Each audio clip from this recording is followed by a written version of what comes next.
Hi, I'm Chris. Hi, I'm Francisco. Hi, I'm Luke.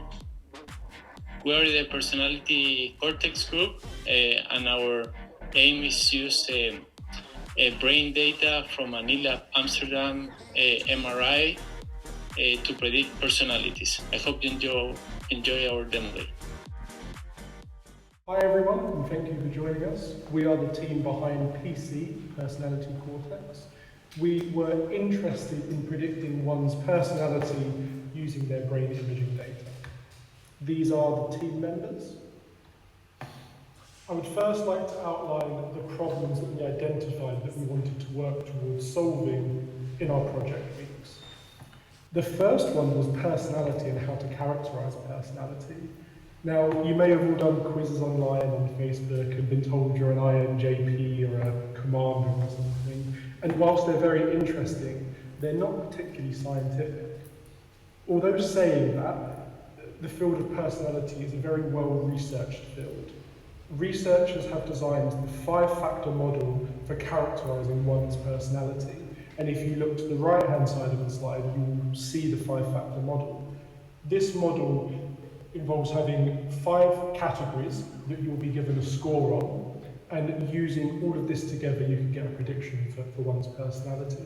These 5 categories are conscientiousness, which is how detail-orientated and organised you are; extroversion, which is how much you enjoy being around others; agreeableness, which is how well you work with others; neuroticism, which is your propensity for stress; and openness, which is how much you enjoy art or thinking outside of the box.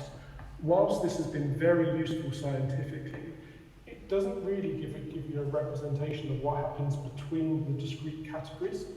For example, we know that being high in neuroticism is correlated with low conscientiousness, although you wouldn't get this if you just did a normal personality test.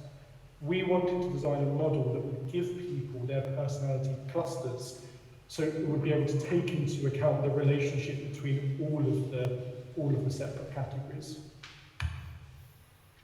We also wanted to use brain imaging data because there's been lots of recent research that shown that the size of different brain areas are related to personality. So for example, if you have one area of the brain that's very thick, you might be less prone to stress. If you have a second area that's more thick, you might be able to get on with people better, and that has been documented quite widely in research and reproduced over time. Despite these advances, no one until now has ever attempted to generate a model by which you could use someone's brain imaging data to predict their personality.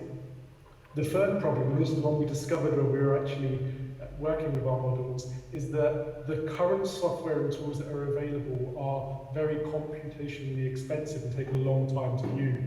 So if you're wanting to get the brain thickness and volume data, it takes like 24 hours to do it from one brain. So if you've got 10, 20 brains, it could take many, many days in order to do this. We wanted to see if we could generate a model that could get this thickness data in a much shorter time frame. So for our project, we use open source data from the Amsterdam Open MRI collection.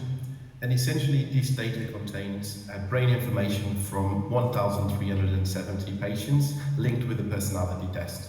So the way that this data was collected was basically a patient that was invited to go to an hospital or to a clinic to do an MRI scan of their brain, and then they were asked to do a personality test, and then they put both results together.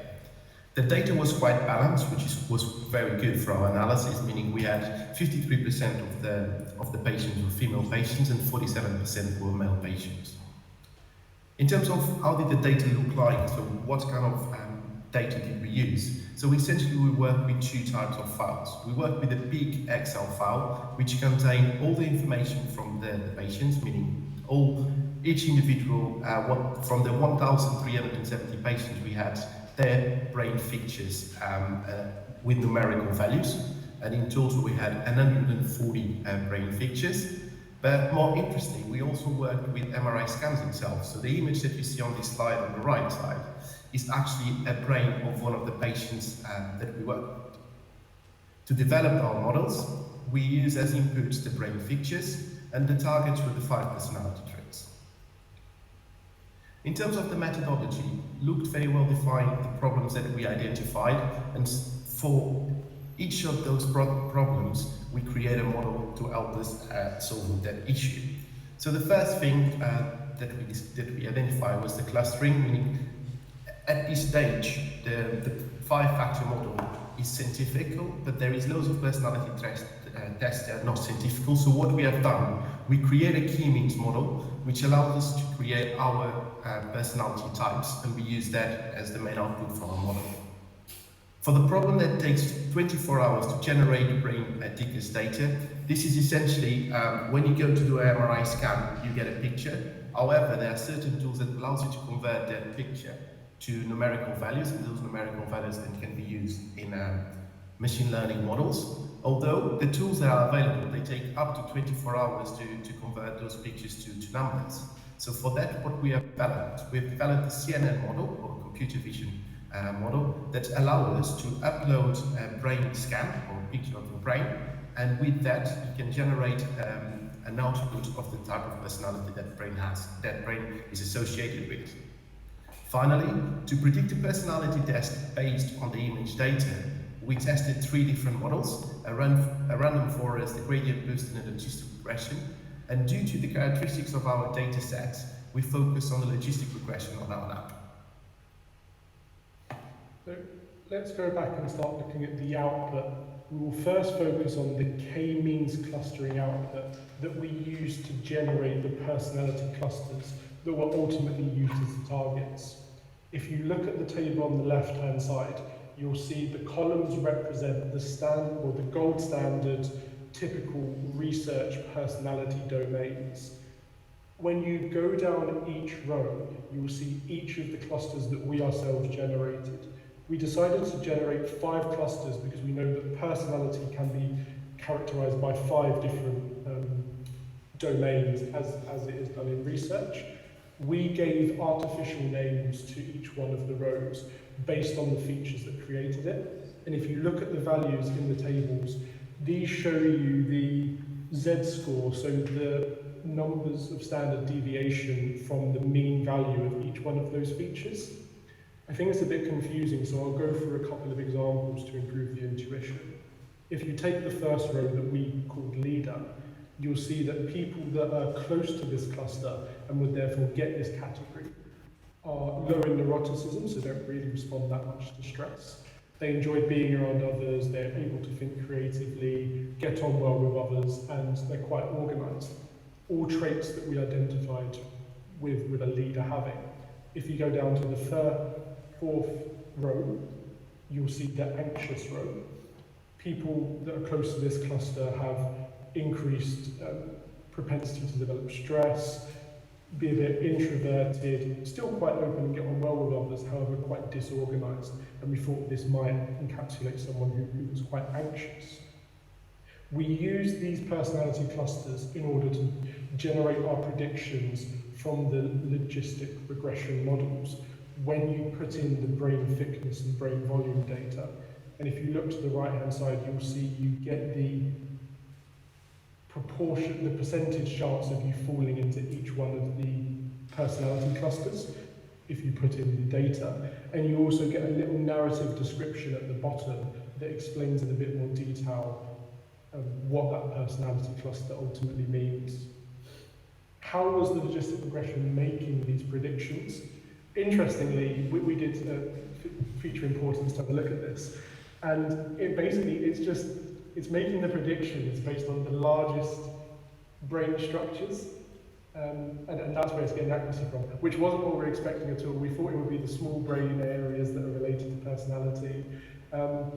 So that was very unexpected and very interesting from a scientific point of view. But it's fine saying this, but basically how accurate and how good are the models? We generated separate models for males and for females. The female models, picking the correct cluster between all 5 of the ones you can possibly have, was a 54% accuracy. You would be expecting a 20% accuracy, so that is actually a very high accuracy. And we were able to have more success even than that in the male models, where the accuracy went up to 64%. We would now like to give you a demonstration of our app.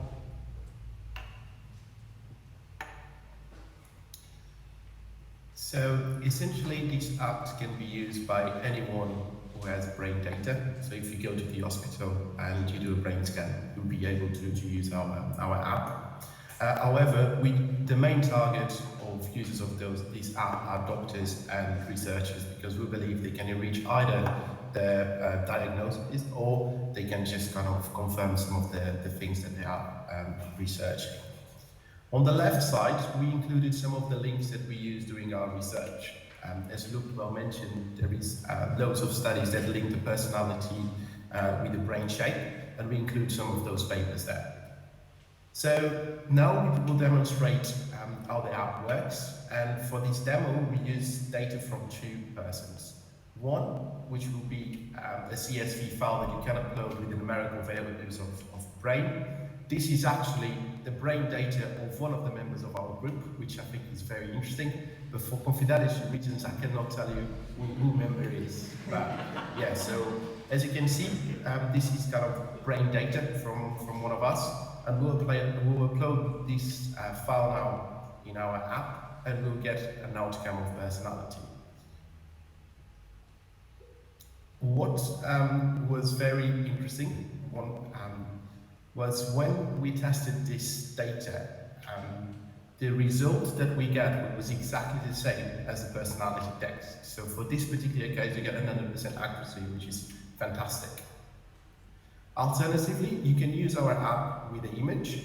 So if you go to the second option where you can upload a file, instead of picking up an Excel file, you can just upload an image of the brain, and you'll get an outcome of the personality. Please note that here the outcome is different because these are two different persons. I would like now to invite Chris to the stage and open the floor to any questions that you might have. Hope you have enjoyed us.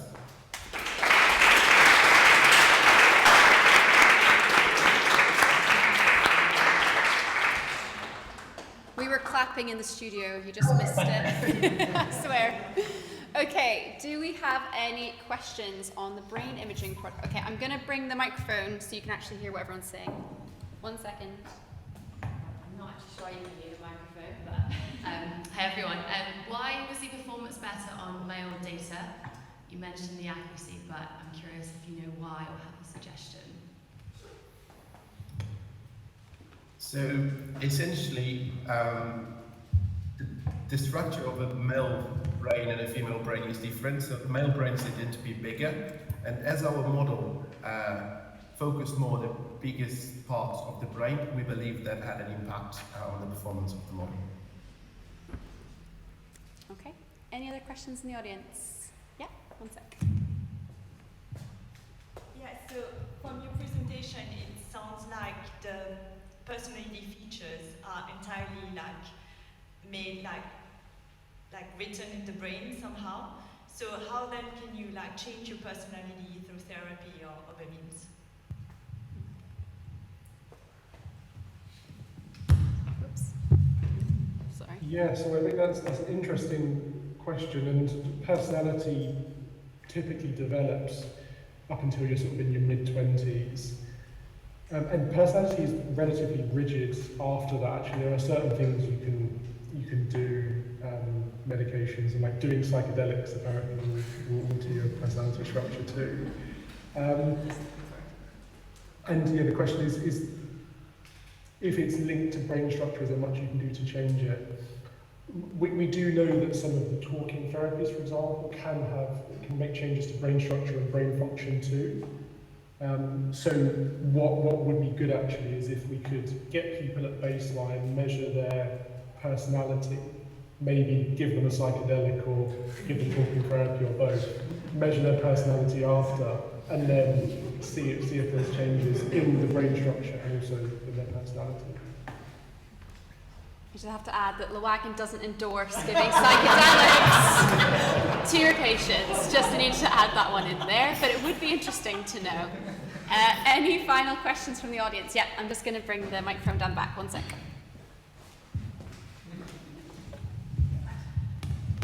That's a great presentation. Just a quick one. Assuming this is rolled out and you get very good accuracies and so on, and you improve your model, what do you think the ethical implications are going to be if this does get released? I'm sorry, I didn't hear correctly. Can you repeat it, Rebecca? I said, what are the ethical implications of having this type of tool once it's released?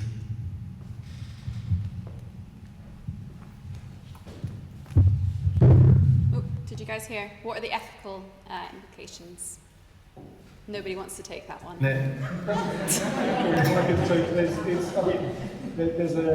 a very good film. I think it's maybe Galactica. There's a good film which has, I think it's got Ethan Hawke and Jude Law in it, and it's like where you can get someone's like personality and how their aptitude for certain tasks. So I guess you'd probably be going into a world where you'd have a brain scan, have a genetic test, you'd work out who someone is, and you'd say, you can do that job, you can do that job. As the film, like the dystopian film stated. So yeah, there's lots of ethical implications, and I think we should all be worried if this ends up being a very accurate model.